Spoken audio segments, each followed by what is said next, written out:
February 20th is a Wednesday. Happy Home Contracting, Craig Harrell, Katie Malcheski on the phone. We're going to take you through a flip that we did in Green Bay on Ashland Street.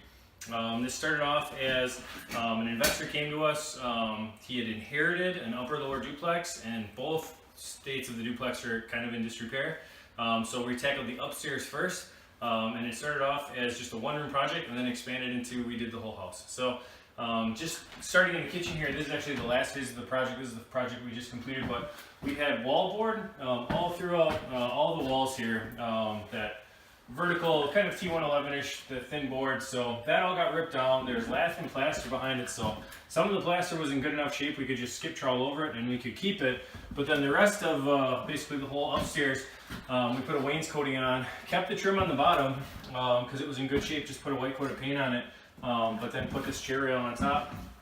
He wanted to save the kitchen cabinets, so Katie painted all the kitchen cabinets, new hardware. He did want to save the countertop and the sink, so we kept the original sink, the original countertop, and then just did some repair on it. So this is just drying right now.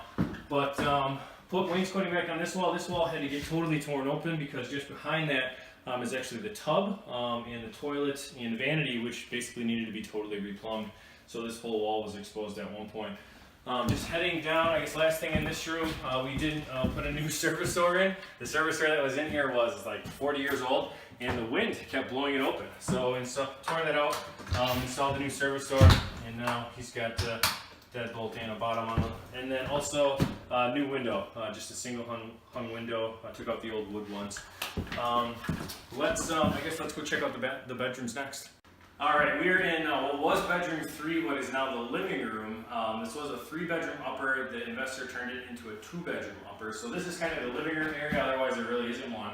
Same thing with wallboard on all the walls. We tore it off. The worst part of it was this entire part of the ceiling. When we tore it off, the whole thing fell down.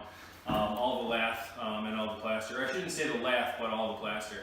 So we had many coats to replaster this to get it to look this good. We did replace the window in this room. We had a subcontractor come in and refinish all the hardwood floors. This room probably turned out the worst, but the rest turned out really good. That should be it for here. We'll run down the hallway real quick and check out the bedrooms.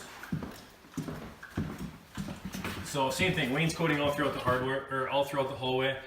We did have the floors done as well. And then the bedroom that we originally called in to do,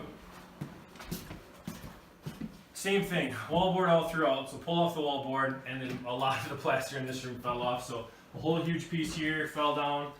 Over here we actually have some recracking that we've caulked. We're just going to touch up paint that, but that all fell down, and then a huge piece here all fell down, so we had to build that all back out with plaster and lath. Two new windows. We couldn't really save any of the casing either, so we recased them, painted the trim, the floors were redone, and then the doors just got a coat of paint on them as well. We did all new outlets and switches basically throughout, just swapped them out. The last bedroom here then, this is really the room we did the least amount to. He wanted to just leave all the wallboard and just paint it. So we did do 2 new windows, rebuilt the whole casing system here, but this is all just wallboard that we painted. Obviously the floors are redone.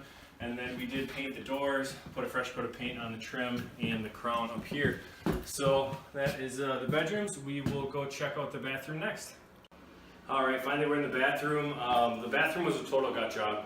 I actually take that back. The plaster was here, we just went over the top of it, but we did tear out the shower. There was a big soffit that was over the top of the original shower that was in here. See the before and after pictures in our gallery for that.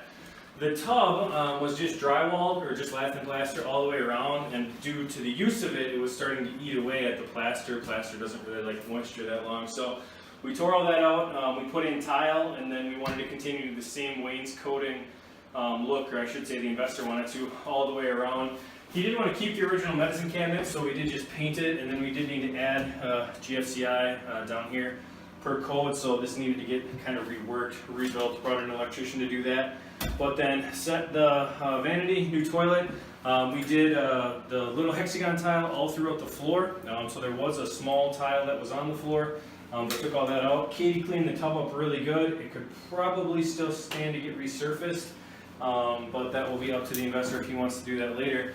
And then we tiled this whole shower, and then got our glass door surround from, I believe he used Valley Glass for the door and for the 2 sidewalls. So, other thing with this window, we had to downsize this window. This window shrunk by about 4 inches this way to accommodate the whole shower situation, but new window, and then we had to recase everything and obviously tie it in with all this stuff, so it looks really good and works really good. So, new exhaust fan. There wasn't an exhaust fan in this bathroom before, so I put that in, vented it out through the roof. I guess that is it for this room. So, Craig Harrell, Katie Malchetsky, Happy Home Contracting. We'll see you guys on the next project. Thanks so much.